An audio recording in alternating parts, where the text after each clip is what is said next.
Oh, what's going on, guys? Today we are going to be doing a detailed review of my mobile detailing setup. Everything that I mentioned in this video will be linked in the description so you can go get it for yourself. I will start off by saying this is not the prettiest setup out there. It's not the cleanest setup, but it is something that makes me more efficient and makes my wrap up a whole lot easier. Having a setup like this as well makes you look a little bit more professional instead of having all those cords and whatnot hanging off your vehicle. Charger. It just makes you look a little bit more professional to those who are looking and maybe inquiring about your business whenever you're out doing a detail. All right, so first things first, we're gonna talk about our pressure washer hose reel. As you can see, I have the pressure washer directly behind the reel, and then I have another pressure washer hose hooked into the air hose reel itself, and then flowing that into the pressure washer.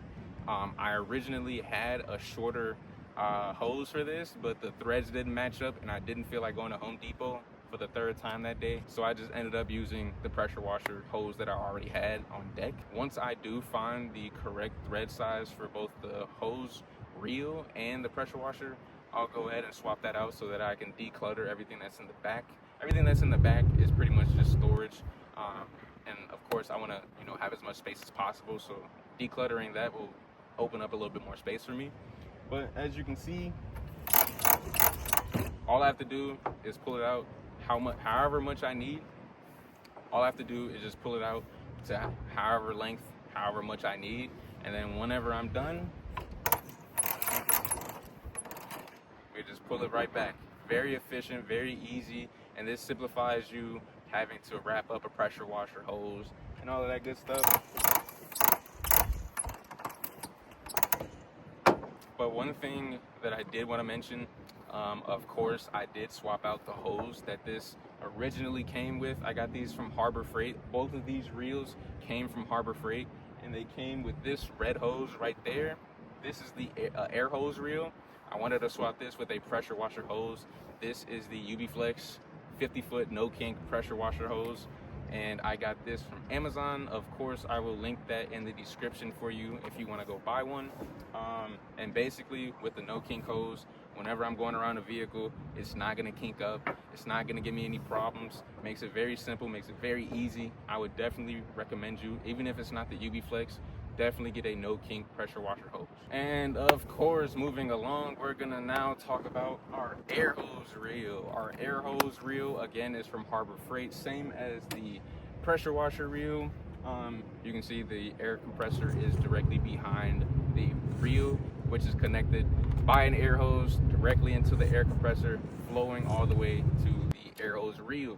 Now again,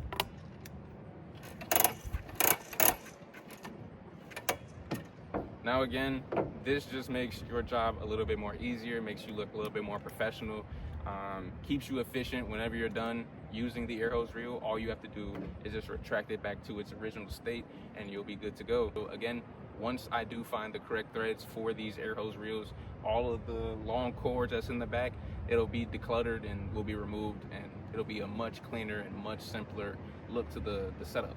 Now we're gonna move on to our generator. This is the Predator 3500. This is one of the most quiet generators that you can get on the market for the price. It's around $800 if I'm not mistaken. I've had this for about a year and a half. No complaints. This is a workhorse. It'll power everything that you need.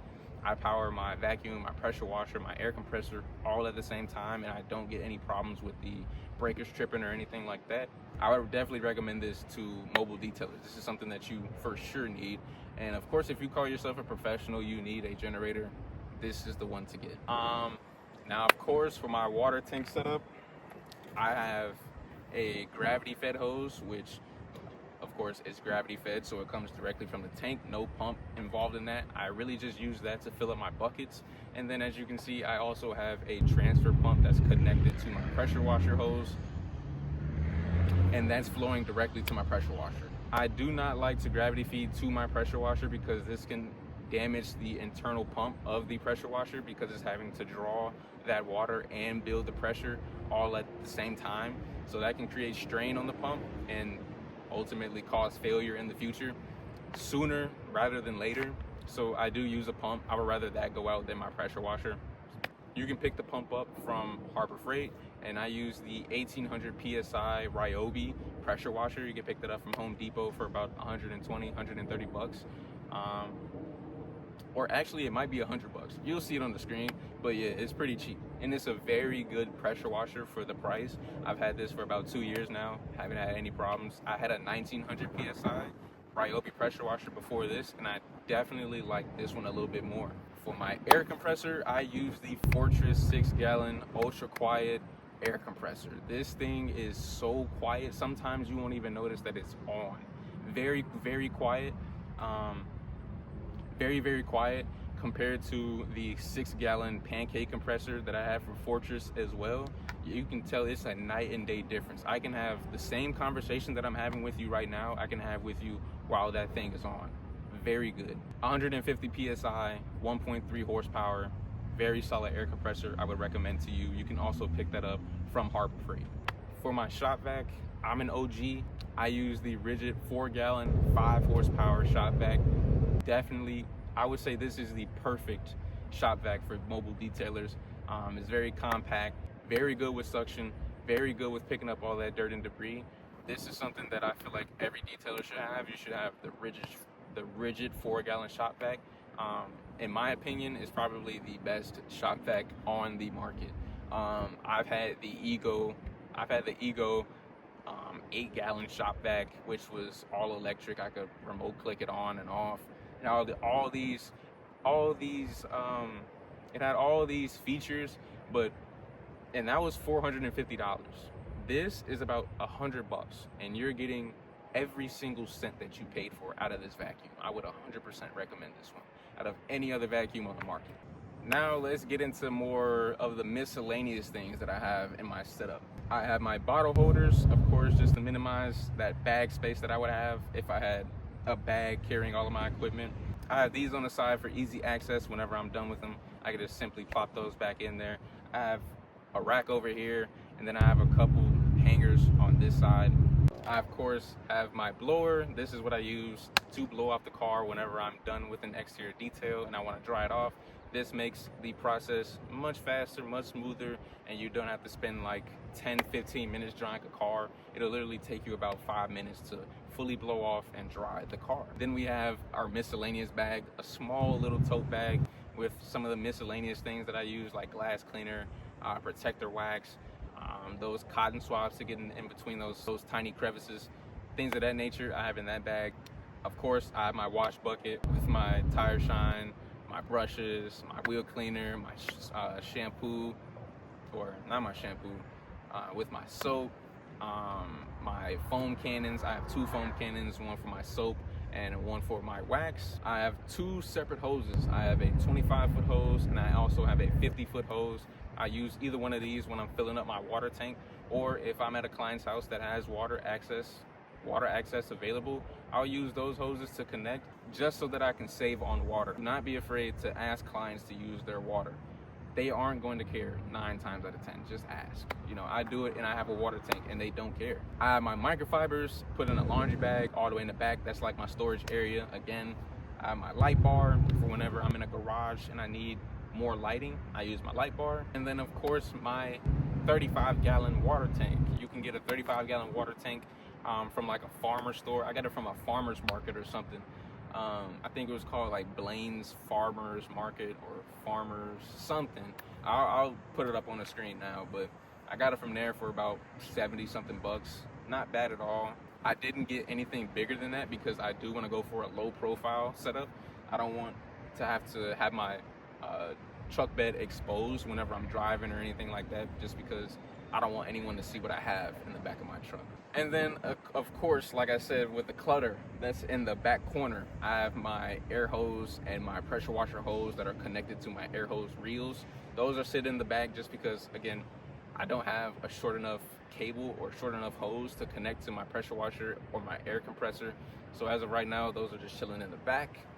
But other than that, that is my setup. And then of course, I have my chemicals back here as well. My APC, my shampoos, things of that nature. That's just chilling wherever I put it. Sometimes it falls, sometimes it doesn't. I might have to develop more of a a sturdy place for those to sit, just because I don't want those spilling over or anything like that. But yeah, and if you wanted to know about the slide out, how I got this built, it's not really too hard. It's a pretty simple process to build. Underneath this piece of plywood, I have another equal length piece of plywood that I got made, and I put about 20 rollers on it. You can get the rollers from Harbor Freight. I got about 20 of those, and I did one section, 2 section, 3 section, 4 sections, so 5 in each section, 4 rows, and then I placed this on top of it, and it's very easy just to maneuver it back and forth so that you can reach anything that you need to reach, and then once you're done, you can just push it right back in.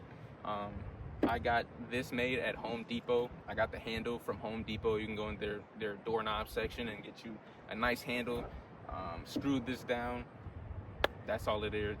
That's all there is to it. So if you guys do have any recommendations, if you have any sort of advice for me on how to improve my setup, please let me know in the comment section below. I'm always looking to improve anything and everything in my business, especially when it comes to this, because I do want to be more efficient, and I want you guys to be more efficient with your detailing as well. And maybe this will give you a little bit of inspiration to start your setup. If you guys found this video in any way helpful, please leave a like and subscribe. Again, comment if you feel like I could improve my setup in any way. And other than that, I will catch you guys in the next one.